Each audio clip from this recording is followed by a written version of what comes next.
Radhanath Swami on discovering inner peace in chaotic times.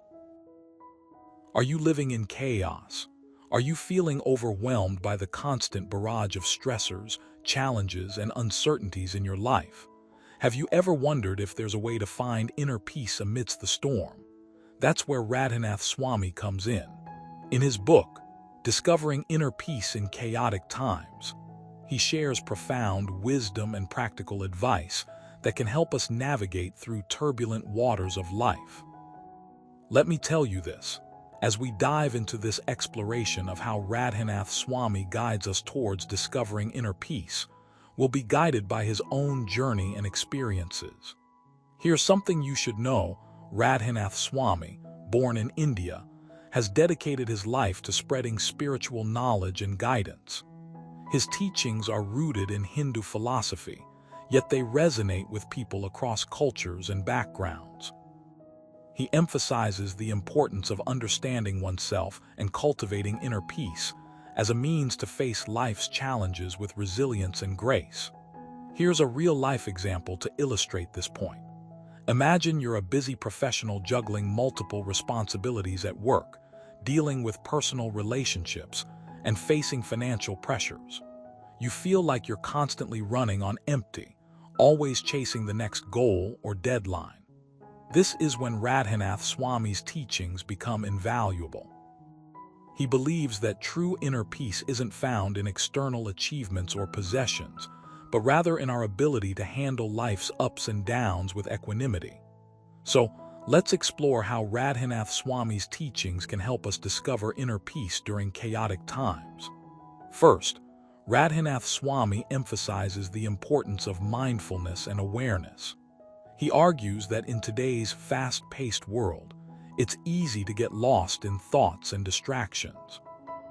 Our minds often wander away from the present moment, carrying regrets about the past or worries about the future. But by practicing mindfulness, we can bring ourselves back to the present, focusing on what's happening right now. This practice helps reduce anxiety and stress, allowing us to experience life more fully. Take, for instance, a scenario where you're stuck in traffic. Instead of letting frustration build up, you could choose to focus on the scenery around you, the sounds of nature, or even the rhythm of your breathing. By doing so, you shift your attention to the present moment, reducing the impact of negative emotions. Another vital aspect Radhanath Swami discusses is the power of gratitude. Gratitude doesn't mean ignoring difficulties or problems.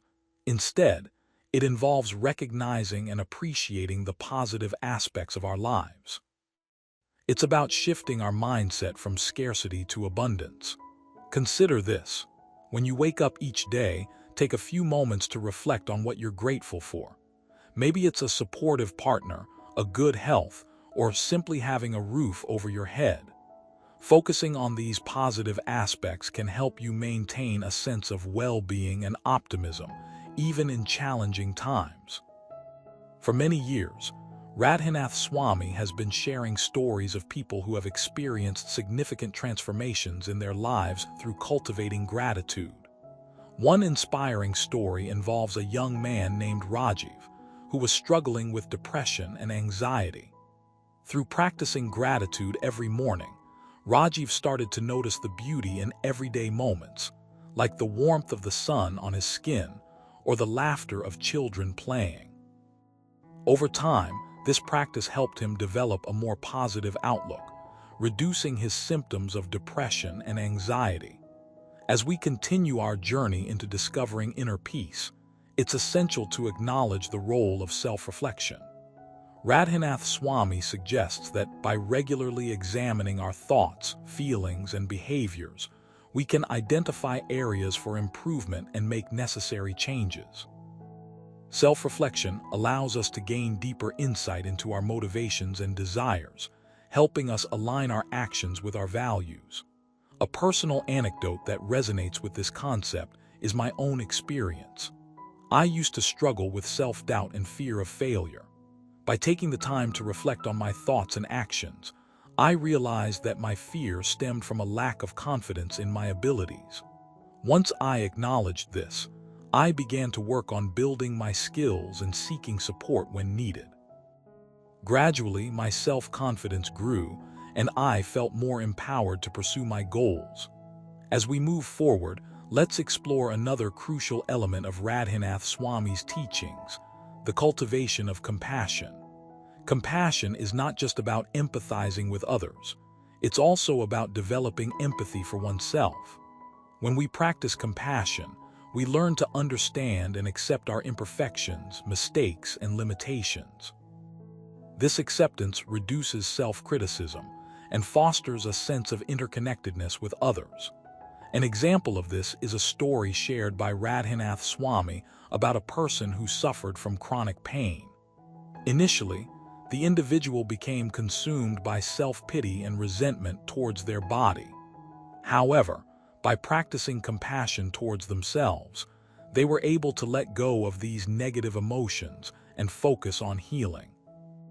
This compassionate attitude not only improved their physical well-being, but also strengthened their emotional resilience. Moving forward, Radhanath Swami encourages us to embrace humility. Humility is not about denying our accomplishments or talents.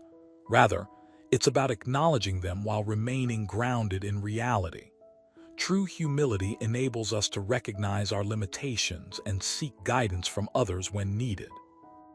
This approach fosters a spirit of cooperation and collaboration, which can be particularly beneficial in chaotic situations. A vivid illustration of this is the story of a group of friends who faced a significant setback in their business venture. Instead of becoming defensive or blaming each other, they practiced humility by openly discussing their failures and learning from one another. This collective humility helped them bounce back stronger and more united. As we delve deeper into Radhanath Swami's teachings, let's consider the importance of setting boundaries. Setting limits is crucial in maintaining balance and avoiding burnout. Whether it's saying no to extra responsibilities or prioritizing self-care activities, establishing boundaries ensures that we don't overextend ourselves. This principle applies not only to individuals, but also to communities and organizations. Imagine a team leader who consistently pushes their team beyond their limits, leading to high levels of stress and low morale. By setting clear boundaries and encouraging rest periods, the leader can create a healthier environment that supports productivity and well-being. Radhanath Swami's teachings emphasize the value of non-judgmental awareness. In a world filled with judgments and criticism, it's easy to fall into patterns of self-blame or blame others. Non-judgmental awareness involves observing our thoughts and reactions without labeling them as good or bad. Instead, we learn to see them as temporary phenomena that arise and pass. This practice promotes self-acceptance and reduces the burden of guilt and regret. A personal example here is the way I once reacted to a critical comment from a colleague. Instead of immediately getting defensive, I took a step back and observed my reaction. Recognizing that my initial impulse was fueled by fear and insecurity, I chose to respond calmly and constructively. This approach allowed me to maintain composure and address the issue more effectively.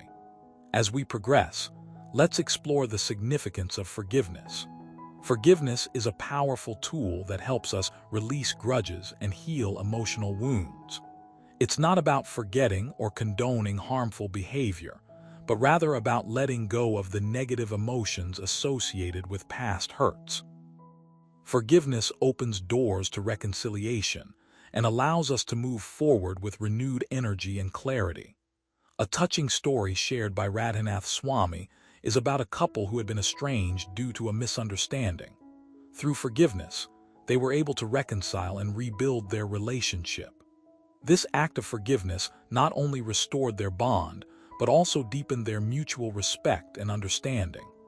Lastly, Radhanath Swami advocates for the practice of detachment. Detachment doesn't mean being cold or uncaring. It's about maintaining a balanced perspective between attachment and freedom. This practice helps us avoid being overly influenced by external circumstances, promoting mental clarity and inner peace. A poignant example is the story of a monk who, despite experiencing immense suffering, remained detached from its causes. By focusing on his spiritual growth rather than getting entangled in worldly problems, he found solace and purpose. Now, as we draw closer to the end of this exploration, let's revisit the question posed at the beginning: are you living in chaos?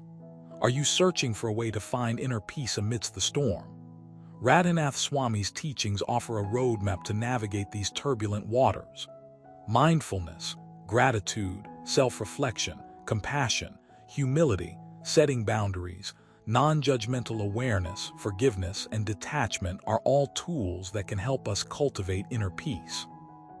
Remember, the path to discovering inner peace is ongoing and requires consistent effort.